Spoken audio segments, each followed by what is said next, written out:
You say barely one day goes by when a friend, another anchor, a contributor, or somebody in your Twitter newsfeed doesn't quote Reagan. True.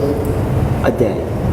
Why is he referenced so much by all walks of life that you touch and most people? Because I think he's just revered, he's remembered in a fond way for his leadership style. I think Eisenhower now is getting to the status of because people just didn't know Eisenhower, a lot of our generation younger, and one of the reasons I wrote that book was for that very reason.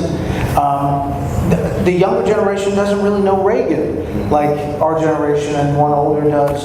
And I think that there is a hunger for leadership always in the country.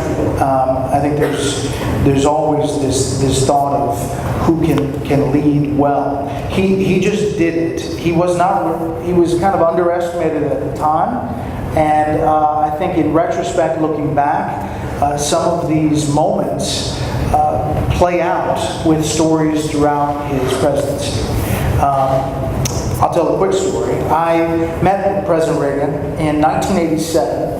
I was the student council president of Marist School in Atlanta, and we received a Scholastic Award for one of the best schools. And we got called to the Rose Garden for the award ceremony. So I was representing my school with the headmaster, and we went to this ceremony, and it was great. Schools from around the country, and there came President Reagan and the education secretary at the time, Bill Bennett, and they gave a wonderful speech, acknowledged all the schools who got the award. And as the event finished, he was walking back to the Oval Office, and Sam Donaldson with ABC yelled out, at the time it was the Bork nomination, Robert Bork on Capitol Hill. He said, "Will the Bork nomination get out of Senate? We're hearing it's going to die in the committee." And Reagan turns and says, "Over my dead body." Well, and Sam Donaldson screams another question, "Mr. President, how can you?" And kept on going, and he finally gets into the Oval Office. Well, I was so angry about that as the student council president of that moment.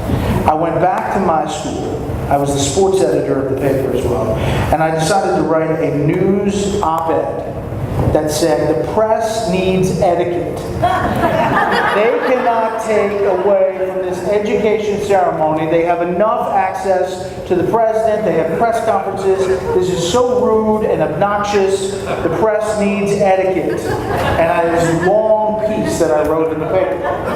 Now fast forward 22 years, and Chief White House Correspondent Bret Baier is in the same Rose Garden yelling questions at President George W. Bush. "Mr. President, what about the Iraq War?" And then fast forward another 8 years, an anchor of Special Report Bret Baier is welcoming Bill Bennett as a voice to talk about the issues of the day, the former education secretary. So that's how I start the book, and I think life comes full circle here because I'm writing this book, and it's an interesting time.